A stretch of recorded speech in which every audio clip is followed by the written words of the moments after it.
Buenos días. Bueno, vamos a empezar la sesión de este miércoles a cargo del servicio de reumatología que se nombró en el plan, que lo conocéis.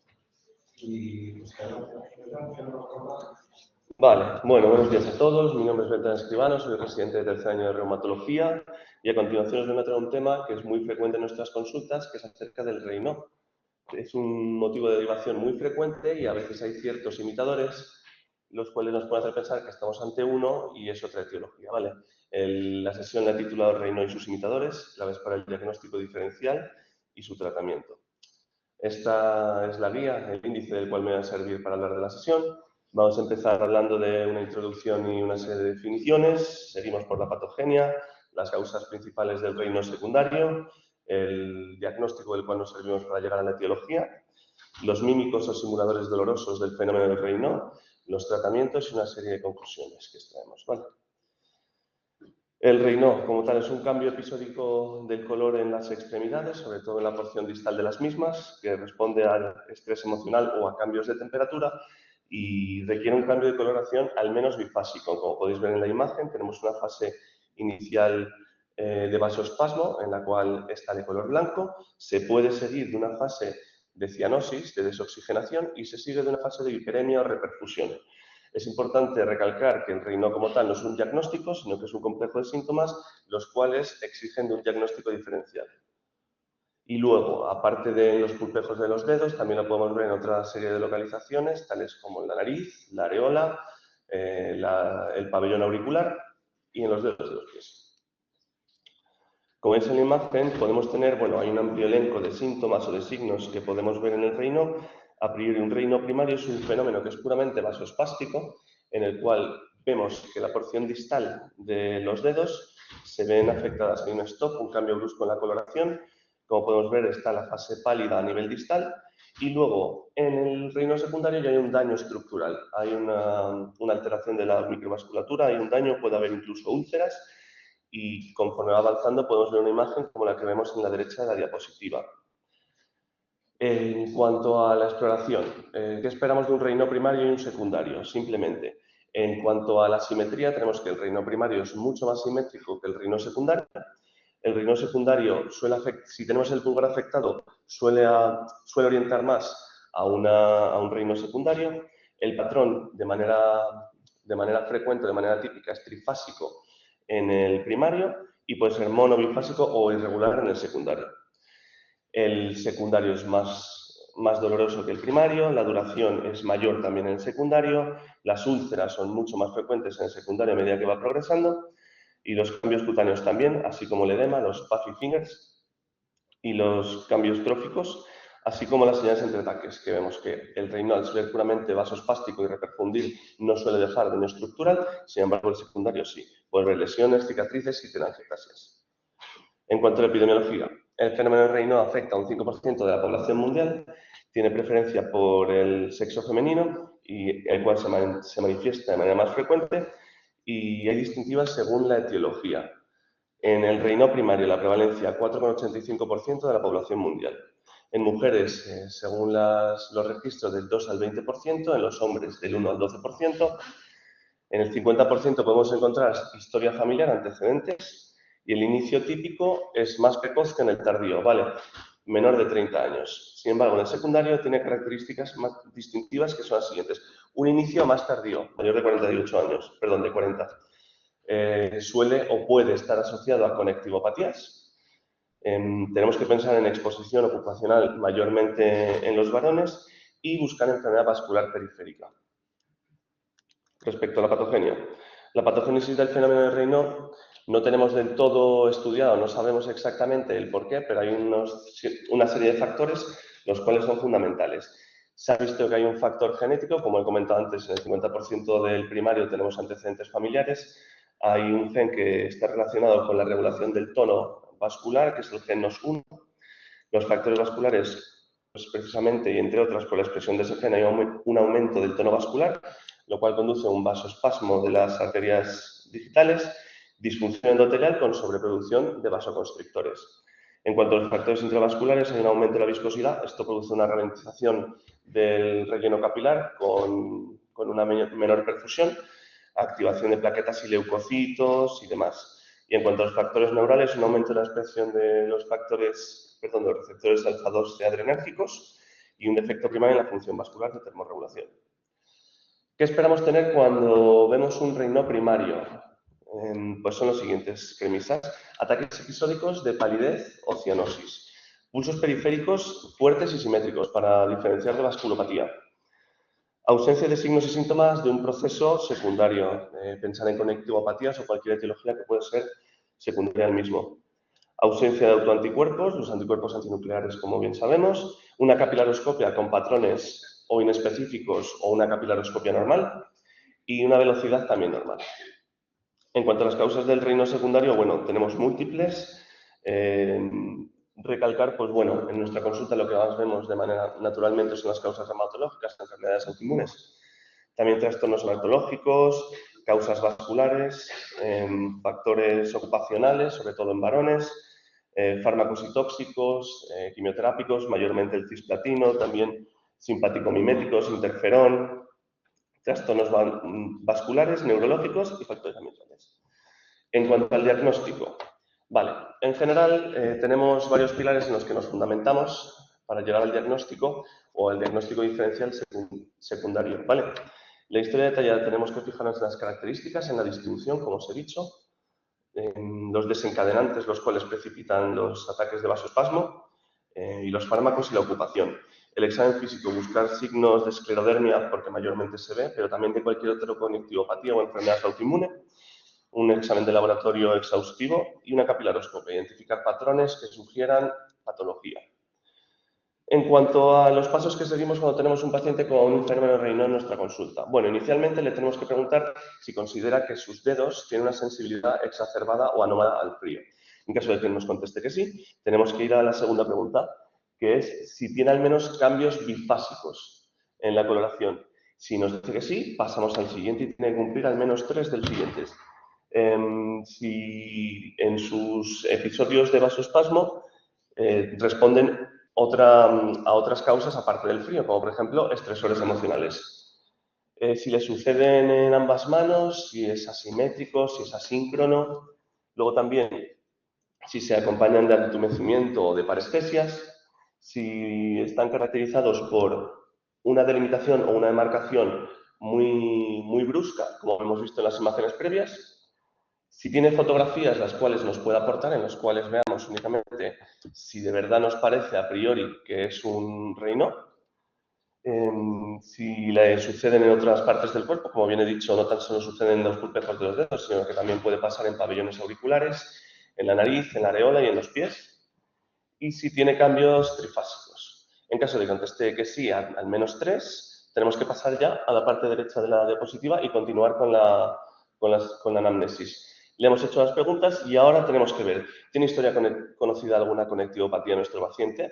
Si luego le tenemos que hacer un examen físico minucioso, ver si tiene causas, signos de que tenga una etiología secundaria, buscar telangiectasias, buscar microstomía, buscar úlceras, buscar edemas en los dedos, los puffy fingers. Luego le tenemos que hacer una capilaroscopia y ver si tiene anticuerpos antinucleares positivos. Entonces, si todos los criterios están bien, podemos considerar que estamos ante un fenómeno de Raynaud primario. Y en caso de que no, de que nos queden dudas, ya entramos con el elenco de pruebas ampliadas. Tenemos que ver, pues bueno, la edad del debut. Recordemos que el primario es más frecuente el debut en menores de 30 años y el secundario en mayores de 40. Hacer una revisión de la medicación que toma, de si ha tenido algún traumatismo, aunque sea leve previo. Luego los síntomas asociados a conectivopatías. Orientar. El examen físico, presión venosa en ambos brazos. Recordar que la patología vascular puede mimetizar mucho a un fenómeno de Raynaud a priori. Pulsos periféricos, el test de Allen, lesiones que tanto a nivel de las uñas como cualquier otro nivel. Y bueno, buscar las telangiectasias, toda la semiología sugestiva de él. Y bueno, los test serológicos también, pedir unos ANAS, TSHs y bueno, y todas las pruebas complementarias de las patologías en las cuales pensemos. Muy bien. En cuanto a la exploración, bueno, fotografías podríamos poner 10.000, pero a priori, por ejemplo, estas imágenes son típicas en un paciente con esclerosis sistémica. Tenemos un edema en los dedos, que son los famosos puffy fingers, Luego úlceras distales, cambios en la coloración de la piel, microstomía a nivel perioral, telangiectasias, pero también cualquier otro síntoma, andar en fotosensibilidad, artritis y demás semiología. Otro pilar fundamental del diagnóstico de nuestros pacientes con fenómeno de Raynaud es la capilaroscopia. La capilaroscopia es una prueba fundamental no invasiva, la cual nos permite visualizar el lecho perineal ubicado en la dermis papilar. Entonces, nos permite una visualización óptima y diversos dispositivos. El videocapilaroscopia ahora mismo es el que más se utiliza y es uno de los pilares fundamentales. Aquí podéis ver simplemente cómo lo realizamos, que es lo que podemos ver en el lecho perineal, en la dermis papilar, y los hallazgos, los cuales hablaré a continuación. Y esto es lo que solemos ver nosotros. Vale, ¿cómo se realiza a priori la capilaroscopia? Necesitamos un aceite de inmersión para aumentar la transparencia de la epidermis y poder ver la dermis papilar, evitar la presión, ya que una presión excesiva sobre el lecho perineal puede falsear y darnos un falso fondo sin capilares, y hacer ver como si hubiese hemorragias y desestructuración del lecho, y ver aumentos adecuados, los cuales nos permitan ampliar tanto la densidad como la morfología. En cuanto al fenómeno de Raynaud, la capilaroscopia es fundamental. Nos diferencia entre primario y secundario en todos los estadios y permite un diagnóstico bastante precoz. En el Raynaud primario, la capilaroscopia ha de ser normal o al menos con alteraciones inespecíficas. Si nos queda dudas, tenemos que volver a realizar al cabo del tiempo. Entonces, la distribución debe ser homogénea, sin pérdida capilar, que esto es un patrón fundamental, la densidad capilar y con una morfología de los míos conservada. En el Raynaud secundario hay un patrón específico, ¿vale? Y tiene alteraciones que son características y definitorias de patología, los cuales son dilataciones asimétricas, megacapilares, áreas avasculares, microhemorragias y neoangiogénesis. La capilaroscopia normal, lo que vemos, morfología homogénea. Tenemos una imagen de una capi normal en la parte de abajo de la diapositiva. Tenemos que tiene una morfología homogénea con horquillas, púas de peine invertidas, distribuidas con un capilar por papila. Esto simplemente para que lo sepáis, tiene una rama aferente arterial, una rama aferente venosa y la porción apical. Las alteraciones morfológicas no específicas están presentes hasta en un 40% de la población. Sí que es verdad que si vemos que son muy frecuentes, muy recurrentes y con otro tipo de alteraciones, tenemos que pensar que estamos ante una causa secundaria. Pero bueno, las tortuosidades las podemos ver en pacientes sanos y los cruces capilares también, como podemos ver en la imagen. Las alteraciones morfológicas que ya nos tienen que hacer pensar que estamos ante una posible conectivopatía son dilataciones irregulares, es decir, o bien de la parte eferente o eferente, que progresan a megacapilares, que cuando los megacapilares estallan se forman microhemorragias, y la neoangiogénesis. Y específicamente, porque es muy frecuente en los pacientes con esclerosis sistémica, sabemos que el debut de la esclerosis sistémica hasta el 90% es en pacientes que tienen un fenómeno de Raynaud. Vemos que en el patrón precoz, pues de manera de evolución que os he dicho, primero megacapilares, luego hay un patrón activo en el cual hay áreas avasculares y que luego ya en el patrón tardío hay una desestructuración completa del lecho. Como predictor de causa secundaria, tenemos que la capilaroscopia tiene 12 veces, tiene un riesgo relativo 12 veces superior a tener una esclerosis sistémica, 3,44 veces el riesgo de enfermedad del tejido conectivo no esclerodermia y 5,53 riesgo de enfermedad del tejido conectivo. Y tiene un elevadísimo valor predictivo negativo. Luego, en cuanto a los anticuerpos antinucleares, también son otro predictor clave, ¿vale? Lo pedimos siempre ante los pacientes. Tenemos 13 veces más probabilidades de tener una causa secundaria si son positivos, bueno, una esclerodermia en este caso, 7,63 de enfermedad del tejido conectivo y 4,18 de enfermedad del tejido conectivo no esclerosis sistémica. Si los juntamos, tanto ANA como capilaroscopia, si tenemos ambos patológicos, ya el riesgo se dispara para enfermedad del tejido conectivo 17 veces, 40 veces más probabilidad de tener esclerosis sistémica y 4,6 veces de enfermedad del tejido conectivo no esclerodermia. Y bueno, fundamental lo que os he dicho, que la combinación aumenta sustancialmente la probabilidad de tener una enfermedad del tejido conectivo. En cuanto a los mímicos dolorosos o simuladores, la eritromelalgia. La eritromelalgia como tal sabemos que tiene múltiples etiologías primarias, secundarias. En general es un trastorno neurovascular. Tiene episodios que a priori se describen como opuestos al fenómeno Raynaud, tiene un dolor ardoroso intenso, que eso puede ser en común, pero los cambios de coloración es un eritema marcado con un aumento de la temperatura. Los desencadenantes empeora también con el calor, que esto es diferencial del fenómeno de Raynaud, y a la elevación de las extremidades. Y la distribución afecta principalmente a pies y a manos. El síndrome de dolor regional complejo es una etiología que también es neuropática severa, que es característica que suele estar desencadenada por un trauma incluso menor, puede llegar incluso a ser a un pinchazo, y tiene una serie de alteraciones tanto autonómicas, sensoriales, motoras, como tróficas complejas. Puede tener una lesión establecida a nivel de un nervio, una lesión nerviosa o no. El diagnóstico como tal, no hay una prueba definitoria en la cual nos haga que estamos ante un síndrome regional complejo, es un diagnóstico de exclusión. Tenemos que descartar que no haya otra causa mejor, pero tiene que tener al menos síntomas, según los criterios de Budapest, en mayor interés sensorial, tanto alodinia como hiperalgesia, alteración vasomotora, sudomotora, asimetría en la sudoración de ambas extremidades, motora o trófica, signos en dos categorías de las mismas o más, y que no haya nada que nos justifique mejor el cuadro. Y si no, podemos optar por una termografía o una gamografía ósea trifásica, sobre todo en estadios iniciales. Y el tratamiento de rehabilitación intensiva, fármacos al ser un trastorno neuropático severo, cualquier fármaco modulador, y luego tricíclicos, AINES, corticoides y bifosfonatos, ya que puede crear una porosis también inicial.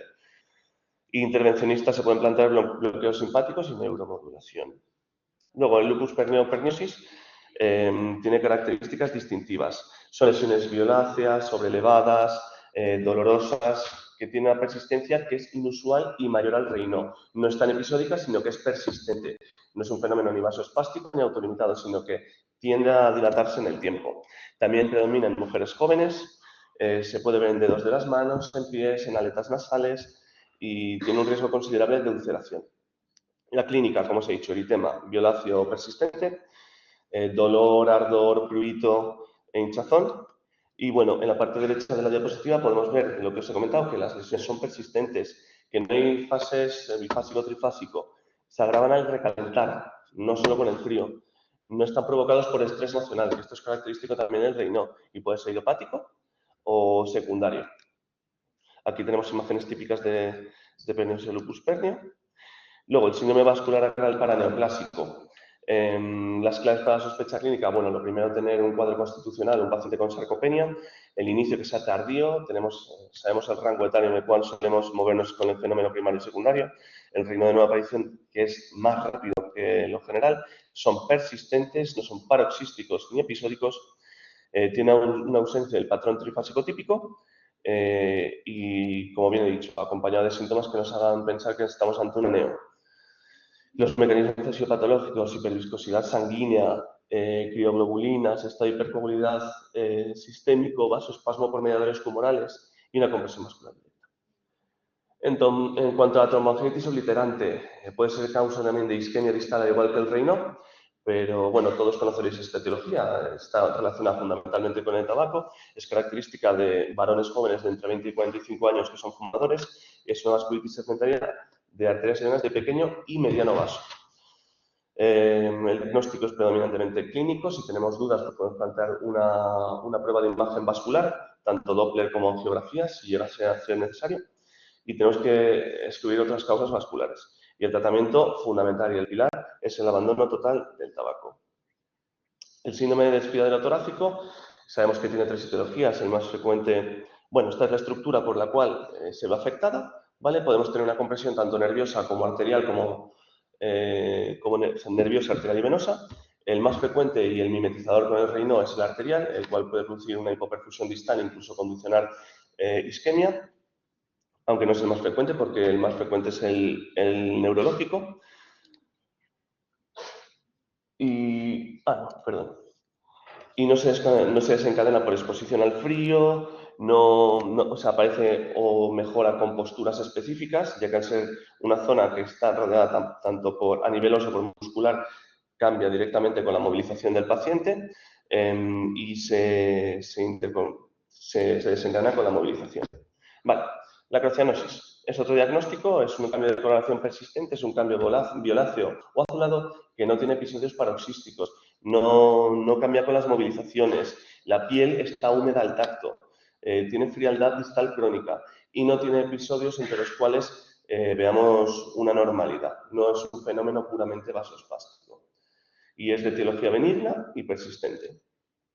Suele afectar a mujeres jóvenes también y a personas con constitución delgada, adolescentes en su mayoría. En cuanto a los tratamientos, el pilar inicial y con lo que intentamos valernos si es necesario con la paciente o el paciente es medidas no farmacológicas, intentar que se proteja del frío, cambios bruscos de temperatura que favorezcan el broncoespasmo, tener las manos en todo momento secas, ejercicios de circulación distal, uso de pelotas antiestrés, evitar posturas estáticas prolongadas, todo esto para favorecer la vasculación distal. Y la prevención de infecciones, para que no se formen úlceras ni se infecten. Aquí tenemos las distintas dianas terapéuticas sobre las que se sustenta el tratamiento de nuestros pacientes. La primera línea que tenemos son los antagonistas del calcio, prioritariamente donde hay más estudios y más evidencias son el nifedipino y el amlodipino, mayormente formulaciones de liberación prolongada. Y el manejo práctico tenemos que empezar por dosis pequeñas, ir ascendiendo, pero sí que es verdad que, bueno, que ahora mismo las presentaciones que tenemos es el Adalat en 30 miligramos en liberación prolongada y, bueno, pues al ser un vasodilatador, los efectos adversos esperados, cefaleas, mareo, náuseas, palpitaciones. Si tenemos ya úlceras instauradas o un reino ya grave que no conseguimos manejar con un tratamiento de primer escalón, podemos plantear prostaglandinas intravenosas, los cuales son en protocolos de instauración de 3 a 5 días. Usamos mayormente nosotros el Iloprost y con un nivel de evidencia 1A, grado A, ¿vale? Es intravenoso y se utiliza para el reino refractario y úlceras ya establecidas. El Bosentan, simplemente, un par de pinceladas al margen de la tabla. Es el único fármaco con evidencia sólida para prevenir nuevas úlceras digitales. No acelera la curación como tal de las mismas ya existentes. Por eso nuestra sociedad recomienda los inhibidores de la fosfodiesterasa 5, el Ioprost, para el tratamiento activo. Y bueno, es un fármaco que también está utilizado en la hipertensión pulmonar y en otras afectaciones de la esclerosis sistémica. En cuanto al tratamiento, si tenemos uno leve o moderado, antagonistas de los canales de calcio, como ya he dicho, nifedipino es el más utilizado. Antagonistas de los receptores de angiotensina, hay un estudio superior y mejor tolerancia, pero es antiguo, no se ha seguido con él y no es fármaco de primera elección, ni mucho menos. Los inhibidores de los receptores de serotonina, como la fluoxetina, sabemos que en nuestros pacientes también el fenómeno de reino es desencadenado por estresores emocionales, con lo cual la regulación del estado emocional de nuestra paciente o nuestro paciente puede mejorar y disminuir los brotes. Y ECAs como captopril y enalapril para disminuir la vasoconstricción, pero no son eficaces en secundario. Luego bloqueantes alfa-adrenérgicos como la dorsa, pero puede asociar hipotensión arterial. Y luego, si tenemos uno moderado severo, prostanoides, como se contra el Ioprost, ya sabemos que está la úlcera instaurada o si es un reino severo, se puede pautar de manera espaciada. Inhibidores de la endotelina como el Bosentan, pero sabemos que produce hipertransaminasemia, tenemos que hacer controles analíticos muy constantes. Inhibidores de la fosfodiesterasa 5, como he dicho, como el sildenafilo, que también tienen instauración de hipertensión pulmonar, pero están aceptados también para el manejo tanto en monoterapia como en combinación con los inhibidores de los canales de calcio. Y otras opciones como la N-acetilcisteína, el Botox, cámara hiperbárica, simpatectomía, pero ya en casos más refractarios, si alguno de ellos no tienen suficiente nivel de evidencia como para basarnos en ellos. Y a modo de conclusión, básicamente el fenómeno de Raynaud no es un diagnóstico como tal. Exige por nuestra parte ahondar en la anamnesis, en la exploración y buscar causas secundarias. Debemos diferenciar entre primario y secundario para el manejo del mismo, ya que cambia drásticamente el pronóstico de nuestra paciente. La capilaroscopia y los anticuerpos antinucleares son el pilar fundamental que nos hace llegar al diagnóstico o a secundarismos. Existen numerosos simuladores del fenómeno del Raynaud, los cuales tenemos que tener en cuenta y reconocerlos, evitar errores graves en el diagnóstico. Y el tratamiento del fenómeno Raynaud incluye, y de manera inicial, es lo que se hace, medidas no farmacológicas, y luego, si son necesarias, ya empezamos las farmacológicas o quirúrgicas o demás. El tratamiento ha de ser escalonado en el tratamiento farmacológico y las úlceras digitales requieren un manejo urgente y especializado. Y con esto ya estamos.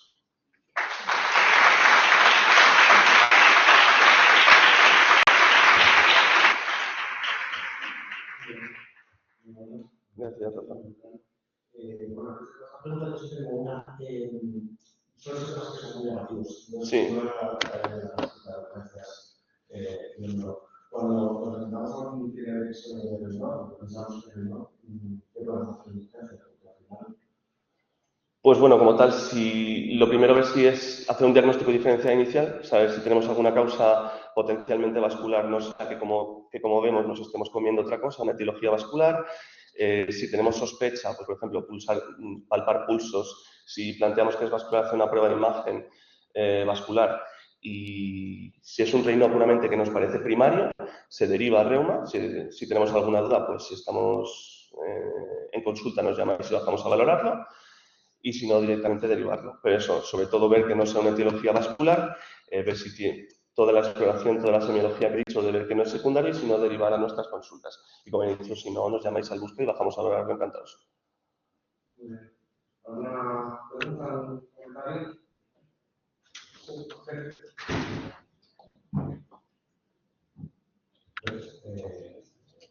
es consciente de que la mayoría de los reinos no vienen a necesitar. ¿Tú recomendarías a los médicos de la atención primaria que a todos los reinos se le haga una laparoscopia? Y luego voy a hacer una segunda. ¿Qué consideras anapositivo? Pues claro, cuando efectivamente los anticuerpos nucleares son positivos, nos preocupa más. Tenemos que decidir si ese paciente lo damos al alta o hay que hacerle algún tipo de seguimiento. Y anas positivos, igual que RANO, vemos muchos. Vale, en cuanto a la segunda pregunta, básicamente si tenemos un A positivo, como tal en los estudios, si es menor de 1,40 se supone que no consideramos positividad. Se podría quedar en el lado de ANA negativo, por así decirlo, vaya, aunque no es un ANA negativo, pero en la literatura se define como menor 1,40 y luego si tenemos sospecha de alguna etiología, pues pedir un inmunoblote específico. Es decir, si tenemos sospecha de una miositis, pedir el específico. Y bueno, al final los ANAs, los patrones son específicos de cada enfermedad, los puedes desglosar hablando con bioquímica, pero hacer una solicitud orientada. Y luego, en cuanto a lo que dices de atención primaria, yo a priori sí que los derivaría, porque a veces te puedes comer ciertas cosas y también el diagnóstico precoz nos ayuda mucho a poder manejarlo y llegar a tiempo y poder poner el tratamiento.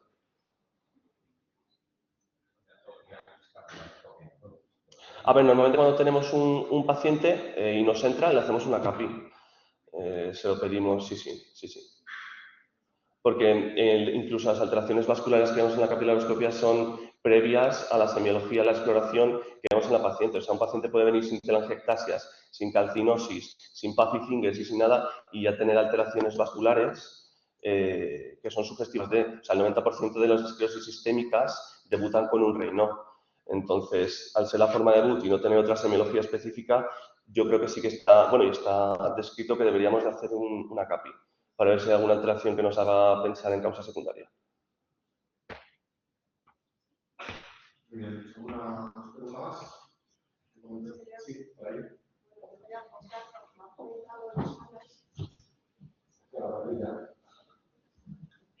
Bueno, yo llevo el mío en el laboratorio, entonces finalmente nosotros lo que pedimos es que nos deis una orientación diagnóstica.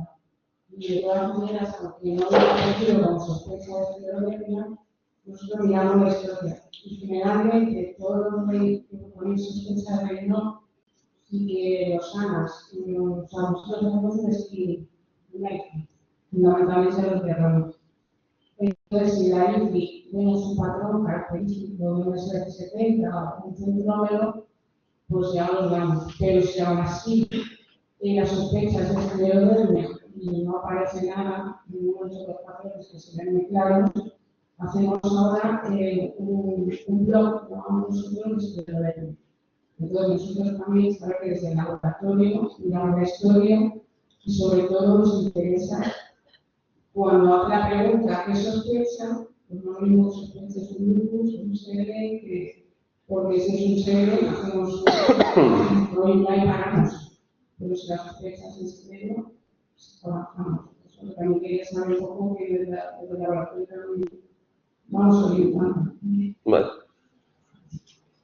Muchas gracias. Continuaremos con la pregunta. Enhorabuena. Gracias, Rafa. Gracias. A restaurar